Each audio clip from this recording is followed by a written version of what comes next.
มือนี่เบามันผาดแห้งเนาะโอ้แม่นเลยแสบกับโบมามื้อนี้บ่มันผาดแห้งอีหลีเนาะแม่นผาดของแสบของนัว โอ้ผาดของแซ่บของนัวสาวตีได้อันพัดผักกูดใส่อันน้ำมันเนาะหรือว่าอันยังใส่ชิ้นหมูเนาะมื้อนี้เนาะแต่ว่าบ่มันมาเซโฟนี่พี่เรามา5มื้อแล้วแม่นบ่แต่ว่าบ่ได้มากินข้าวกับสาวตีพี่น้องเนาะตอนนี้เราน่าจะค้าอยู่เฮือนไผขายเงินผู้สาวพี่น้องโอ้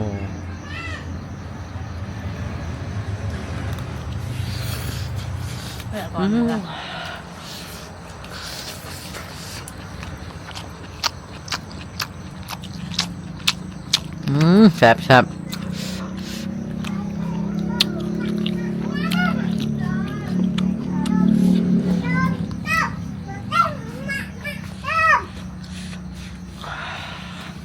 เจ้าเยอะก็แม่เจ็บเนาะอันยามกินเดียวไทยบ้านนอกจะมาล้างผักซอยเพิ่นเนาะจนเพิ่นก็สิเครียดเนาะเพิ่นว่าเพิ่นเก็บมาเมื่อยๆเนาะเมื่อกี้นี้เพิ่นว่าเพิ่นเก็บผู้เดียวเลยเนาะเก็บผู้เดียวไทยบ้านนอกก็เก็บอยู่เนาะพี่น้องแต่ว่าบ่ได้ถ่ายคลิปให้พี่น้องเบิ่งเนาะเพราะว่าไทยบ้านนอกจะปิดกล้องแต่ไปหาลาวเนาะคนเบิ่งก็สิเข้าใจผิดว่ามีแต่ชาวตีบ่เก็บผักกูดเนาะบ่แม่นเด้อทุกคนเด้ออันที่จริงแม่นตอนถ่ายเปิดคลิปนะให้ลาวเก็บเนาะทุกคนเนาะบ่แม่นของจริงไปเสือลาวนี่ทุกคนนาปลาไปลาวมาไปเก็บอยู่ไผที่ว่าบ่ได้เก็บเนาะแค่อย่างนี้ล้างพักเลยมหานี่มีแต่ดินตมที่จบม.5 ถึงไหนม.6 นักเรียนจบม.6 ม.4ร้านส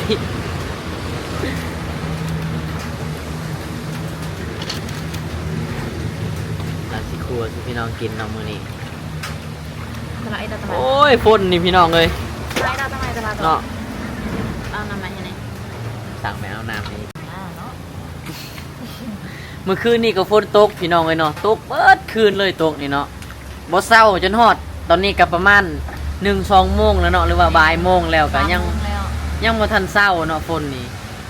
เป็นหยังพี่น้องเนาะฮอดฤดูหน้าหนาวแล้วเดือน11แล้วมันปกติมันก็หนาวติพี่น้องเนาะอันนี้ยังฝนตกอยู่เฮ็ดคือปานเดือน6นี่เนาะหน้าฝนเดือน7นี่เนาะตอนนี้มันสิหน้าหนาวเลยทุกคนเลยเนาะปกติยามนี้เดือน11นี่เช้าตีก็ต้มน้ำอาบแล้วนอนในยามมื้อแรกเนาะแต่ว่ายามนี้นะเช้าตีแทบสิบ่ได้อาบน้ำเพราะว่าฝนตกพี่น้องคือคันขี้คานลงแต่เฮือนมันทุกคนเนาะบ่ได้อาบน้ำจักมื้อก็ใส่เมื่อวานนี่เพราะว่าเฮ้ยเพิ่นว่านะพี่น้องเนาะทุกคนบ่เห็นดอกเนาะเราบ่ได้อาบน้ำทุกคนเด้อเพิ่นสิบอกให้เนาะจะเห็นหน้าตาเราอันขาวๆจังซี่น่ะเราใส่ลิปสติกซื่อๆเนาะคนก็เบิ่งว่าสาวตีใส่ลิปสติกก็คิดว่าเราอาบน้ำเห็นหยังวะจริงเราบ่ได้อาบน้ำทุกคนไผถามบ่ปาตซีนหมูยังคือแข็งบ่แม่นซินหมูอันนี้ซีนหยังซินกวางนี่อันนี้เป็นซีนหมูที่เพิ่นซื้อไว้เนาะตั้งแต่แกงหน่อไม้มื้อนั้นเนาะแต่ว่ากินเทื่อละเล็กเทื่อละน้อยแช่ในตู้ไว้เนาะนี่กิน6เทื่อนี่คือมื้อเช้าก็ซ้ำนี้แล้วก็มื้อตอนเที่ยงซ้ำนี้เนาะเราซื้อมาโลนึงนี่กินได้3มื้อพุ่นน่ะแบบนี้สิบ่รวยตายบ่ กินแบบประหยัดที่สุดเนาะช่วงนี้นะทุกคนเนาะช่วงใดก็ประหยัดนั่นแหละประหยัดทุกช่วงเนาะแม่นจะเป็นหยังวะแต่ก็บ่รวยจักเทื่อแม่นบ่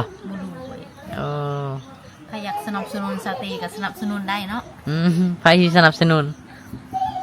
โอ้มันก็มีบอกว่าเนาะ FC เนาะคนเบิ่งเนาะใครเป็น FC เจ้าบ่มีนะก็เป็น FC ตัวเองนี่แหละหน่วยย่องเองเนาะวันนี้คนบักงามผัดบ่มีใครสนับสนุนก็งงแล้วย่องตัวเองก็เป็นเนาะโอ้เอาเก็บมาแน่ผู้ได้มักสตรีก็เม่นมาเนี่ยเด้อเผื่อสตรีสิไปตอบเนาะตอบนี่บ่แม่นยังนะสิขอยืมเงินเนาะสิยืมเงินเขาเจ้าติเขาสิให้อยู่บ่สิให้ฉันว่าสิให้สตรียืมเงินเคียนเล็กนึงเนาะกันว่าให้เคียนเล็ก100เนาะคือพอยังให้ยืมเงินพิมพ์1ให้บ่ยืมพิมพ์2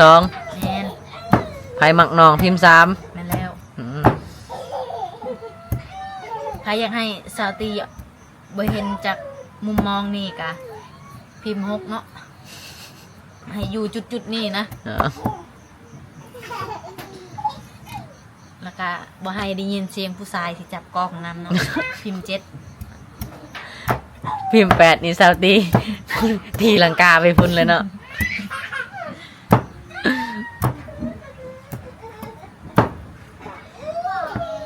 ทำด้วยเสียงนี่เนาะส่วนผสมบ่มีอย่างไรมักเผ็ดเนาะ แต่นี่ปลาเด้อเพิ่นสิทอดเนาะหรือว่ายังไงวะ คั่วผักกูดใส่ พัดมันคั่วเชียว ผัดผักกูดใส่ซีนหมูเนาะ แม่น โอ้ บ่เป็นซีนเศษซีนหมู น้ำมันเศษซีนหมูกับน้ำมันหมู น้ำมันหมูนี่ วิญญาณซีนหมู วิญญาณซีนหมูบ่แม่นซีนหมูเนาะ แม่นอันนี้กับวิญญาณเป็นนัว อันยิโนโตะอันยิโนโมโตะอันนี้นะ อันนี้โยโมโตะบอก อันยิโนโมโตะ อะโคซิมิ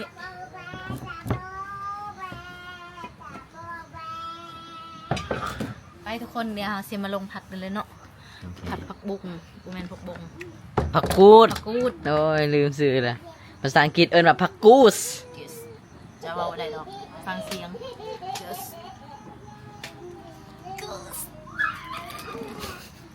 จบมอลอยเนาะ หัวกันนาเลยวันนี้ นี่เป็นแสบอยู่วะไปลง ไอ้เจ้านำกันเด้อ มานะ ทุกคนตอนนี้ซาวตีก็อยู่ที่เฮือนครัวเลยเนาะมื้อนี้มากับเทรนสีแดงเนาะพี่น้องเนาะ มะนาวแล้วเนาะ อากาศเริ่มหนาวแล้วเนาะ แมนทางนี้นาวเลยเด้อมีคนกอดแล้วเลย หนาวกายหรือหนาวใจ นาวกายให้นาวกายนะสตีการแนะนำมาได้เนาะการนาวใจก็ให้ทางหาสตี เนาะ มีคนแถวนี้สิเป็นลมจังเลยเนาะ ใครสิเป็นลมจาก ผู้จับพองมันและสิเป็นลม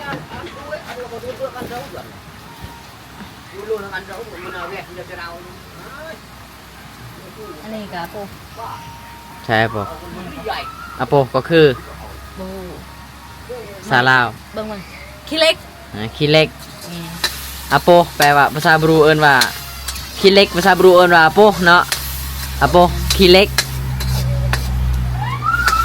ก็เลย มาเบิ่งเมนูนำกันพี่น้องโอ้นี่เพิ่นจะทอดเพิ่นจะพัดอันน้ำมันหมูก่อนเนาะแล้วก็เอา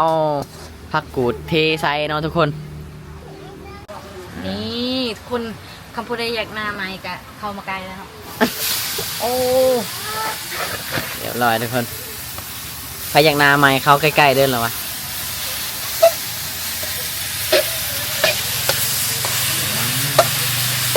อ๋อขัดเลยทุกคน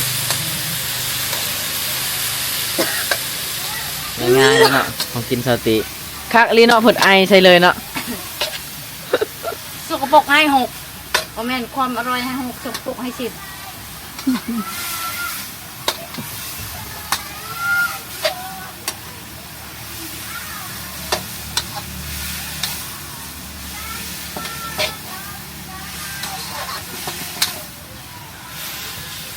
ตายแล้วค่ะมักยอกทุกคนเนาะ ทุกคนได้กินน้ำข้าวน้ำกันเนาะมื้อนี้เนาะแล้วก็เพิ่นอันนึ่งข้าวเจ้ามามื้อนี้เนาะ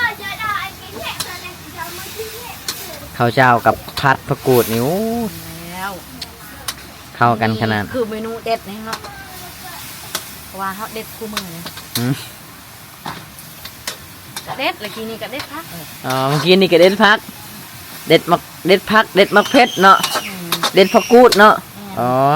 แสดงมันค่อยคิดไปไกลเลยวันนี้คิดคนละเด็ดเนาะ กระเด็ดสุดกับซาตีนี่แหละ เนาะเด็ดเนาะได้สติ ก็ซาตีเป็นคนเด็ดผัก อ๋อ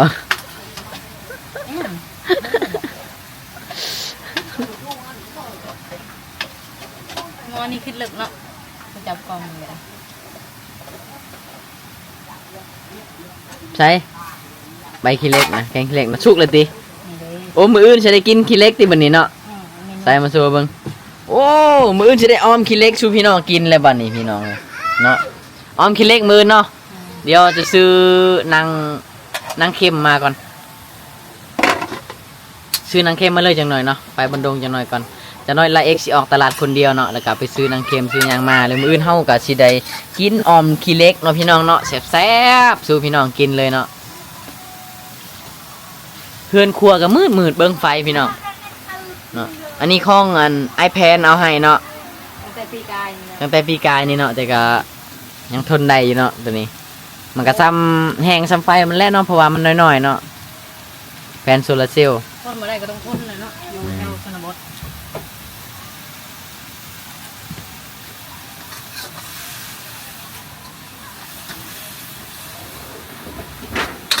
สปิดเนาะให้มันสุก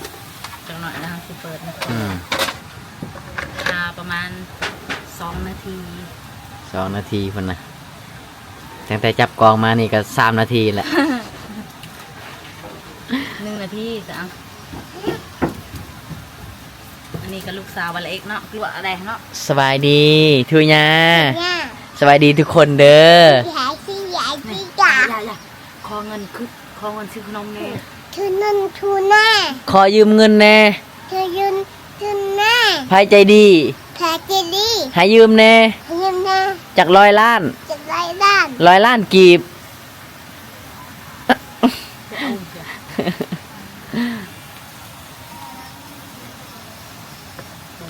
ไฟแห้งขนาดเนาะ สิใหม่ก่อน อย่าอ้อย มื้อนี้บ่มันผ่านแห้งอีหลีเนาะ แมนผักของแซ่บของหน่วย โอ้ผัดของแซ่บของนัวสาวตีได้อันพัดผักกูดใส่อันน้ำมันเนาะหรือว่าอันยังใส่ชิ้นหมูเนาะมื้อนี้เนาะแต่ว่าบ่าวมันมา บ่มา มาเซโฟนพี่เรามา5 มื้อแล้วแม่นบ่แต่ว่าบ่ได้มากินข้าวกับสาวตีพี่น้องเนาะตอนนี้เราน่าจะคาอยู่เฮือนไผ ขายเงินผู้สาวท่านเบิ่งคลิปนี้กะให้มาหาเด้อมากินข้าว อันที่จริงสาวตีอันที่จริงก็คือสาวตีอยากให้เรามาหากินข้าวนำเนาะพี่น้องก็เลยเว้าใส่จังซี่เนาะ แต่ว่าเราติดผู้สาวหลายก็เป็นหยัง น้องสาวจะจูดเองเด้อบัดนี้เด้อคือสิใหม่คักแล้วเนาะจูดอายตัวเองบัดนี้ นี่ไม่คือแบบนี้แหละ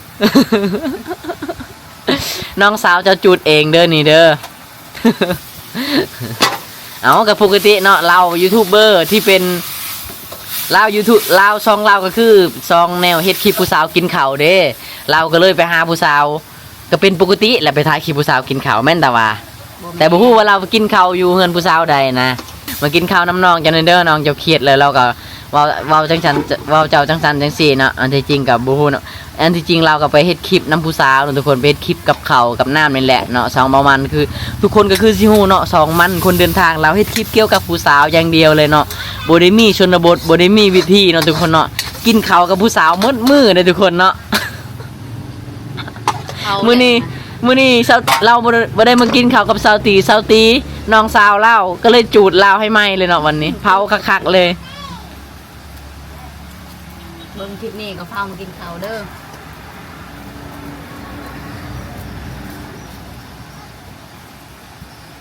ค่ะก็จะได้กิน ได้แล้วเนาะ ได้แล้วเอาวิธีปรุงของเพิ่นเฮ็ดจังไดมื้อนี้จะได้กินบ่โอ้โตมันความง่ายเงิมนั่นเรียบร้อยแล้ววันนี้ เอาสิเอาตัวนี้ปรุงสิ ปรุงผัดผักกูดแล้วก็เอา เอาขี้เล็กมาต้มให้มันเปื่อยเนาะ โอ้ ถ้าผู้ใดอยากเบิ่งคลิปมืออื่นกะถ้าเบิ่งเลยทุกคนกว่าเสร็จเมนู ปลา ค่ะ ทางที่เป็นเล็กนะสาวตีก็ยังกินได้นะทุกคนงึดคือกันแล้ว ขี้เล็ก ขี้เล็กมันมีอดขี้มันมีแต่ขี้เมี่ยงและเหล็กบ่ได้มีนอกขี้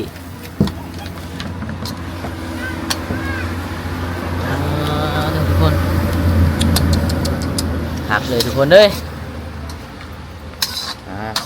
ข้าวเจ้าสุกเลยตีบันนี่ข้าวเจ้าสุกแล้วทุกคนมากินข้าวครับน้องตีสาวเซโปนเด้อน้องตีสาวบรูสาวเซโปนเนาะไปกินข้าวแรงนำกันพี่น้องสุดยอดเนาะวิธีเฮ็ดกับข้าวคนมื้อนี้ทุกคนเนาะสุดอลังการเนาะเบิ่งวิธีปรุงกันทุกคนสิบ่ตกมาบ่ว่านี่ เห็ดดีๆเด้อหลอดเซยเนาะเกือบบ่ได้กินแล้วเห็ดอันนี้ใช้ข้าวเจ้า นี่เด้ โอ้โหทุกคนหอมๆเลยเนาะขักไทยบันนี้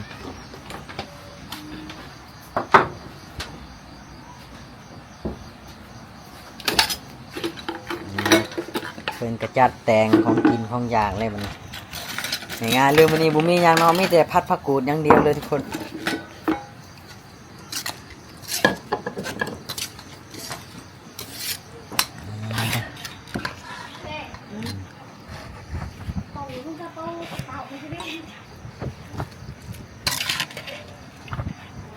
เพื่อแตกหมาเลยเนาะจะได้กินทุกคน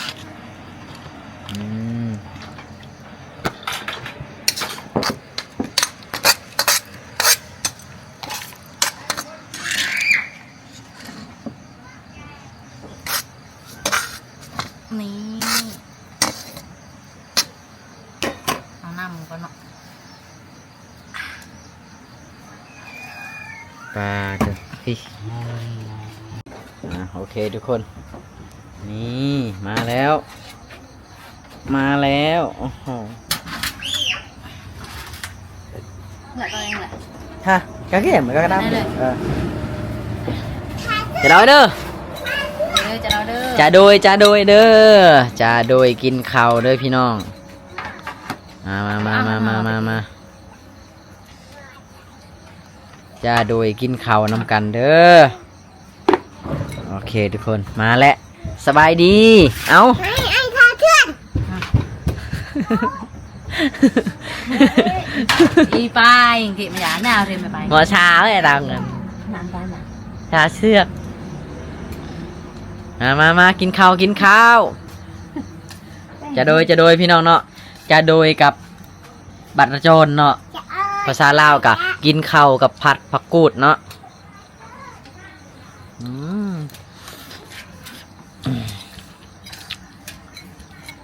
ที่กินจังซี่เลยเนาะ ลายเลยย่อย ตักใส่จานเลยเนาะนี่เป็นนิสิตท่านผู้ชมเนี่ย ใจคนแหละ ภาษาบรูเด้อจะโดยเด้อ เด้อจะเราเด้อ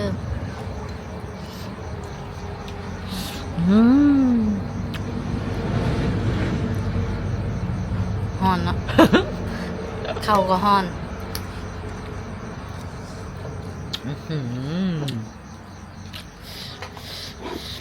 พี่น้อง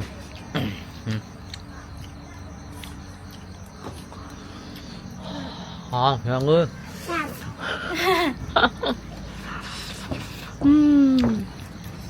กินแมงสตีดีกว่าเนาะฮอนในเรียวนะแซ่บบ่แซ่บหลาย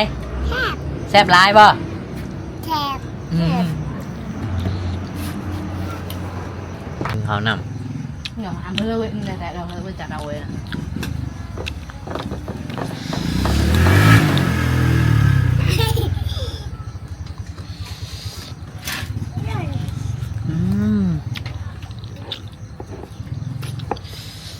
พี่น้อง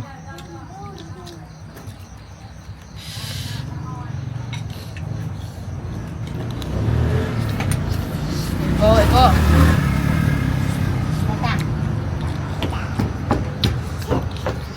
จะแย่จะแย่หน่อยจะแย่หน่อยจะแย่หน่ กลัว อย มันเจอมั้ย พี่น้องบ่าวละเอ็กหรือว่าไทยบ้านนอกกะขออนุญาตกินข้าวกันเด้อพี่น้องเด้อมากินข้าวน้ำกันเด้อกับครอบครัวบ่าวไทยบ้านนอกสตีเนาะมาพี่น้องมา เตา โอเคทุกคนสำหรับคลิปนี้ละเอ็กสตีกะขอลาไปก่อนนะพี่น้องเนาะเดี๋ยวเจอกันใหม่คลิปหน้าคลิปต่อไปเด้อบ๊ายบายอ่ะโอเคบ๊ายบายขอบคุณหลายๆเด้อทุกคน บายบาย บ๊ายบายจุ๊บโอเคพี่น้องเจอกันใหม่คลิปหน้าเนาะขอบคุณเด้อขอบใจ